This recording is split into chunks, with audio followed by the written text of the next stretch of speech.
He stood just inches from the Queen's Guard, dressed in full military uniform, medals gleaming in the afternoon sun. His fists were clenched, jaw tight.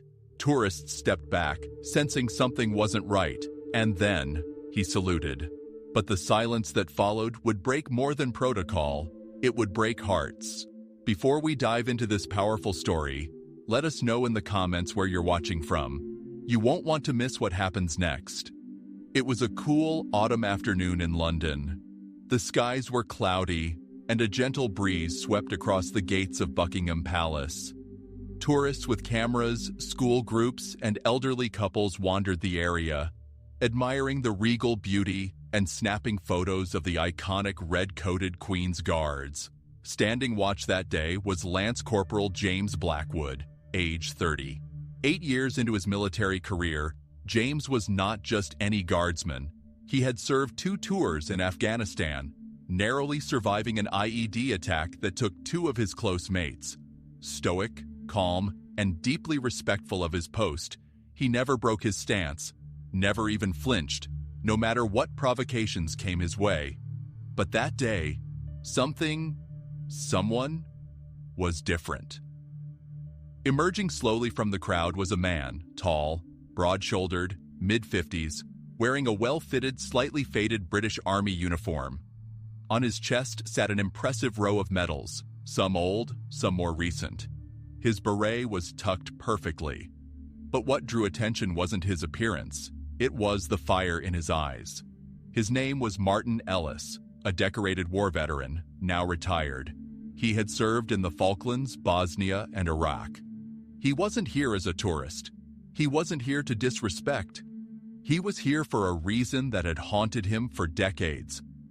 Martin walked with purpose, straight through the crowd, past the signs that asked tourists to stay behind the barrier. Some onlookers began recording, thinking this was another disrespectful prank or protest. But something was different. Martin wasn't laughing. He wasn't shouting. He simply marched directly in front of James Blackwood and stopped. Dead silence. The 2 men stared at each other, one active, the other retired. One in the uniform of royal tradition, the other in the uniform of bloody memory. The guardsman didn't move, his eyes focused forward, expression unreadable. Martin, however, was visibly trembling, not with fear, but emotion. He stood at attention, staring directly into the soldier's face. And then, he saluted. Some people clapped softly, others watched confused. Martin spoke in a low voice, just loud enough for those nearby to hear. I buried friends in that uniform. I saw boys become men in those boots. You don't know me, son, but I know you. I see it in your eyes. James Blackwood remained motionless, though the veins in his neck subtly tightened. Martin took a step closer, now just inches from him. My son wanted to be one of you. He never got the chance. The crowd began to murmur. Phones were lowered. What started as a potential viral prank was becoming something deeply human. Martin's voice wavered. He died in training. He was 19. He admired the guards. Said you were made of stone. But you're not, are you? Still no movement from Blackwood. Martin sighed deeply and looked around. Do you all think these men are statues? Do you think they're robots? You mock them, wave hands in their faces, and laugh. But these men, they carry memories heavier than their rifles. James Blackwood had joined the military at 19. Born to a single mother in Liverpool, he had been raised with discipline but little money. The army was his escape and his calling.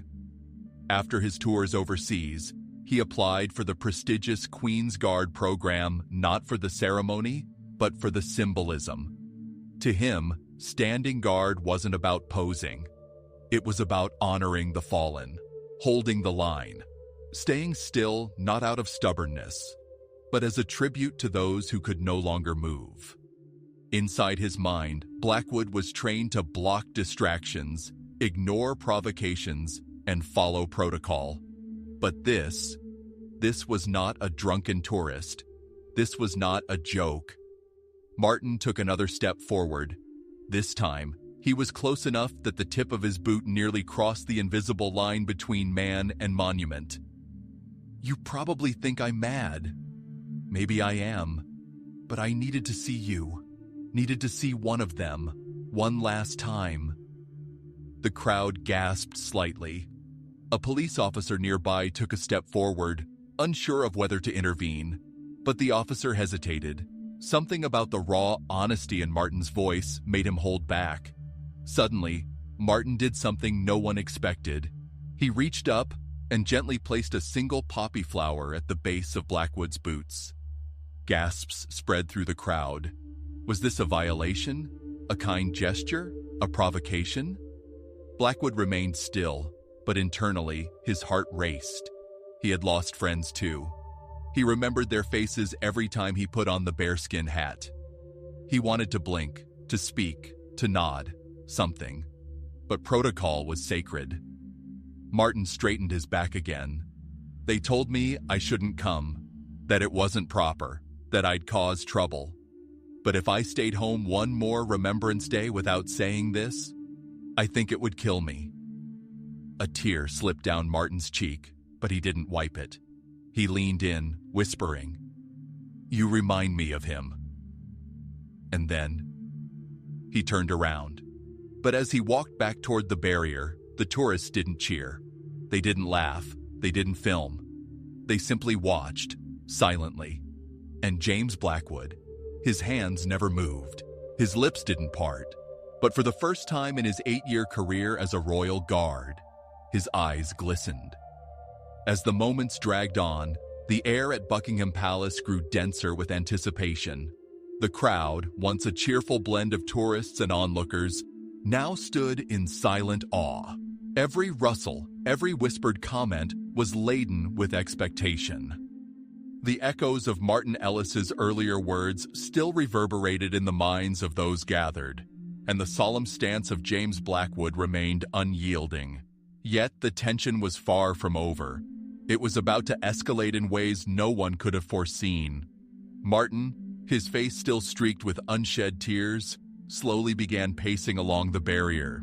His polished boots clicked against the stone pavement as he circled in front of Blackwood's immovable form. With each step, his eyes burned with memories of battles fought and comrades lost. He moved with a deliberate slowness that belied the storm of emotions raging within him. Every step was a silent defiance, a protest against a system that, in his eyes, had long forgotten the sacrifices of its brave. "Look at you," Martin suddenly called out, his voice resonating with a mix of sorrow and bitterness. "You stand there as if you're carved out of granite, a monument, not a man. But I know the truth. Behind that stoic facade is a heart that has bled, a soul that's carried grief day in and day out." The murmurs in the crowd swelled as bystanders exchanged uneasy glances. A young woman with a camera clutched it tightly, her hands shaking, while an elderly man near the edge of the crowd furrowed his brow in concern. It was as if the entire plaza was holding its breath, each person waiting for the inevitable shattering of the silence. Blackwood's expression remained impassive, yet inside, memories of long nights and haunting losses stirred. He recalled the faces of his fallen comrades and the promise he had made to honor their sacrifice. But his training had taught him to remain impassive, to let his duty speak louder than his emotions. His eyes, however, betrayed a subtle shift, a flicker of conflict that was growing with each word Martin spoke. Martin's tone grew bolder as he continued, his words slicing through the charged atmosphere. "You parade around like a relic, a cold machine programmed to obey orders. But what of the man behind the uniform? I remember a time when this very guard stood with pride, when every salute was a pledge to protect and remember. What happened to that spirit? Did duty erase your humanity?" A murmur of discontent rippled through the onlookers. Some nodded, empathizing with the ex-soldier's raw emotion, while others frowned, torn between admiration for tradition and the palpable pain in Martin's voice. The British officers on duty exchanged uneasy looks. One of them even whispered, "This isn't in the training manual," before falling silent. The tension thickened as Martin took a step even closer, almost invading the invisible boundary that separated the personal from the ceremonial. His eyes locked onto Blackwood's, and for a heartbeat, time seemed to stand still. "I know you, soldier," Martin declared, his voice low and piercing. "I've seen the battle scars on your soul, the silent tears you hide behind that unyielding gaze. I come not to shame you, but to remind all of us, that honor and respect aren't just words etched in stone. They're lived every single day." At that moment, a ripple of shock passed through the crowd.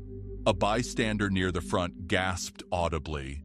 Blackwood's hand, which had been resting calmly by his side, twitched ever so slightly. The disciplined guard, who had spent years suppressing his emotions, felt the pressure of Martin's relentless words. He shifted his stance, his eyes narrowing imperceptibly, as if trying to decide whether to respond or to continue in silence. Martin wasn't finished. With a trembling but determined voice, he added, "Your silence speaks volumes. It tells me that you, too, carry the weight of loss. But you've let it harden you, turning your grief into something unyielding, a cold, unfeeling armor. And while I respect the necessity of discipline, I cannot let your stoicism erase the memory of those we've lost." As he spoke, the crowd's energy transformed from hushed curiosity to a charged mix of anger, empathy, and anticipation. A young man near the front shouted, "He's right! They're not machines!" While another voice countered, "Stand down, man! This is a sacred duty!" The conflicting shouts underscored the tension, a battle of values unfolding in real time. For several excruciating minutes, the standoff seemed unending. Blackwood's eyes flickered with inner turmoil. In his mind, he replayed the countless hours of training, the silent meditations on duty, and the weight of the uniform that both honored and burdened him. Yet here, before him, was Martin, a living embodiment of raw, unfiltered emotion, challenging not only his authority, but also the very notion of what it meant to serve. Finally, the air broke with the sound of a firm, measured voice that cut through the escalating clamor. "Step back immediately." It was Blackwood. The command, though soft in tone, carried the weight of years of discipline and the full force of the institution he represented. The words resonated sharply, causing a ripple of astonishment to sweep through the crowd. In that split second, time slowed. Martin's eyes widened in shock as he took an involuntary step back. His chest heaved, and for the first time, a visible moment of regret flashed across his face. The silence that followed was deafening. Blackwood's command had been the catalyst, a breaking point in the charged atmosphere. "Sir, I meant no disrespect," Martin stammered, his voice barely audible, laced with a deep personal remorse. His hands, which had been balled into fists just moments before, relaxed as if burdened by the realization of crossing an unspoken line. The crowd's reaction was instantaneous. A murmur of sympathy replaced the earlier clamor. Some individuals clapped softly, not in approval of the confrontation, but in recognition of the raw humanity displayed by both men. Others whispered words of encouragement toward Blackwood, lauding his dedication to duty even under such emotional strain. Blackwood, his posture still rigid but his eyes now softening, regarded Martin with a mixture of stern professionalism and unmistakable sorrow. "I stand for honor," he said in a measured tone, his voice quivering just slightly at the edges. "Not to shame the living, but to remember the fallen. I understand your pain, Martin, but there is a time and a place for our grief, and today, my duty demands that I remain steadfast." For a heartbeat, the world seemed to hold its breath. The ex-soldier's defiant stance, his emotional outpouring, it had all reached a crescendo. In that charged silence, the crowd witnessed the painful collision of two very different lives, one defined by unyielding duty, the other by the scars of past battles and personal loss. As the realization sank in, Martin lowered his head in an almost imperceptible gesture of contrition. "I'm sorry," he whispered, his voice barely carrying over the gentle hum of the resumed crowd. I needed to see that the man my son admired was still there." At that, Blackwood's eyes glistened with the weight of his own memories, a silent acknowledgement of shared pain and a tacit understanding that, beneath the rigid exterior, they were not so different after all. The tension remained palpable, but now it was tempered by a fragile, emerging empathy. In the background, Palace police officers maintained a careful distance, their presence a subtle reminder that order still reigned. The onlookers, once brimming with tension and anticipation, now watched with a sense of collective introspection, as if they too were learning a lesson about respect, duty, and the cost of forgetting the human behind the uniform. And in that moment, as the crowd's murmurs turned to quiet contemplation, the standoff reached its apex. The unspoken dialogue between two souls, one hardened by duty, the other softened by loss, had bridged the gap between discipline and emotion. It was a clash not of violence, but of ideals, a confrontation where respect was both demanded and reluctantly given. The charged silence was finally broken by the measured steps of Blackwood, who slowly shifted his stance back to his original post, his eyes still locked on Martin. The crowd exhaled collectively, a mixture of relief and lingering sadness permeating the air. In that fleeting moment, both men, each in his own way, had paid tribute to the past, a past that was as painful as it was precious. As the tension began to ebb, the palace grounds resumed their usual calm, albeit with a newfound awareness of the profound human stories hidden behind every uniform and every medal. The echoes of that intense standoff would linger in the hearts of those present, a reminder that beneath every rigid facade lies a story of loss, honor, and redemption. The murmur of the crowd had faded into a kind of reverent silence.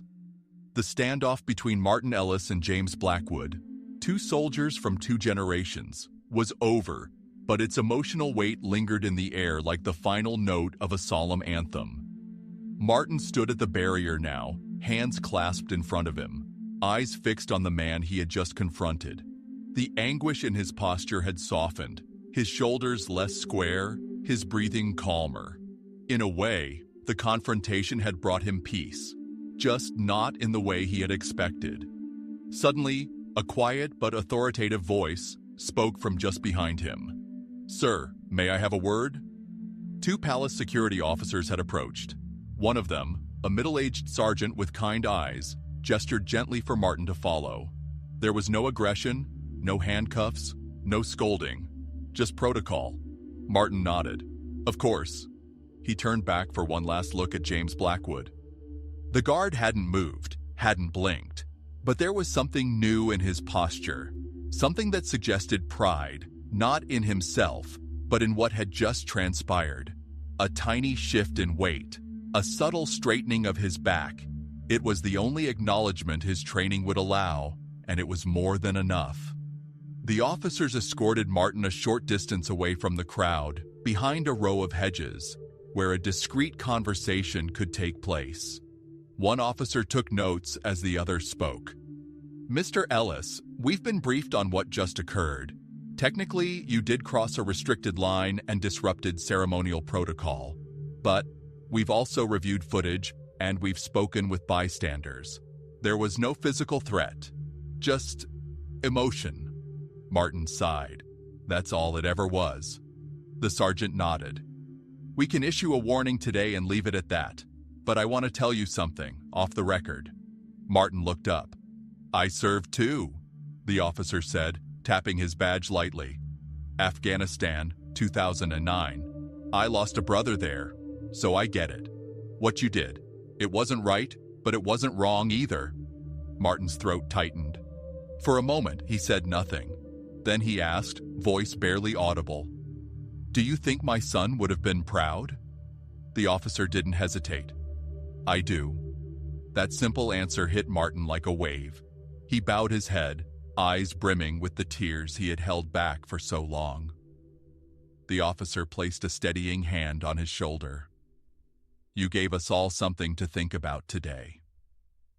Meanwhile, life resumed in quiet waves. The Queen's Guard continued their rotations. Tourists filtered back into place, and the rhythms of tradition beat on. But the crowd had changed. They no longer shouted jokes or performed for their phones. Instead, they stood quietly, many holding poppies or placing them gently on the iron fence in silent tribute. James Blackwood, still stationed in his spot, noticed everything, but didn't move. He saw the father showing his young son the changing of the guard with new respect. He caught the eye of the older woman wiping her tears as she whispered, "He must have lost someone." And then came something unexpected. From the very edge of the crowd, a young boy stepped forward, holding a handmade sign written in child's handwriting. "Thank you for standing still for my dad. He was a soldier too." The boy didn't cross the line. He simply held the sign high for Blackwood to see. No response came, as expected. But if anyone had looked closely, they might have noticed the faintest glisten in the guardsman's eyes. Again. Later that evening, Martin returned to his modest flat on the outskirts of London. He placed his beret on the table with a kind of reverence and opened a small wooden box he hadn't touched in years. Inside were photos of his son, laughing, training, wearing a cadet uniform with wide, proud eyes. Martin sat back, the events of the day washing over him in waves. He wasn't sure if he had made a difference, but something had changed inside him. He reached for a pen and began to write. "To the guard I stood before today, thank you for reminding me that duty and emotion don't have to be enemies. Thank you for honoring my son in silence, even when I failed to do so in words." He folded the note and placed it inside the box beside the photo. What happened that day wasn't about rebellion. It wasn't about fame or protest. It was about grief. It was about honor and how different people carry it, some with medals, others with silence. It reminded everyone watching, whether in person or online, that the men behind the bearskin hats are more than just ceremonial statues. They are human. They bleed. They remember. And above all, they endure. If you were in James Blackwood's place, would you have spoken? What do you think should be the balance between duty and emotion? Let us know in the comments below. Your voice matters more than you know. If this story stirred something in you, if it made you pause, reflect, or even shed a tear, you're not alone. Behind every uniform is a human being. Behind every silent guard is a storm of memories, discipline, and honor. And behind every viewer like you, there's a reason for watching stories like these. Here at Guard Watch, we don't just tell stories about guards standing still. We uncover the powerful moments when duty meets humanity, when silence speaks louder than words, and when the world is reminded of what true respect looks like. So if you believe these stories matter, if you think our world needs more reminders of dignity, discipline, and emotional courage, then we invite you to be part of something meaningful. Hit the like button if this story left a mark on you. Click subscribe if you want more true stories where respect is earned, not demanded. And turn on notifications so you never miss the next unforgettable moment from the gates of Buckingham Palace or beyond. Every like, every comment, every subscription helps us bring you more stories that matter. Stories that don't just entertain, but inspire. Thank you for being here. Thank you for caring, and thank you for standing with us as we stand with the Guard.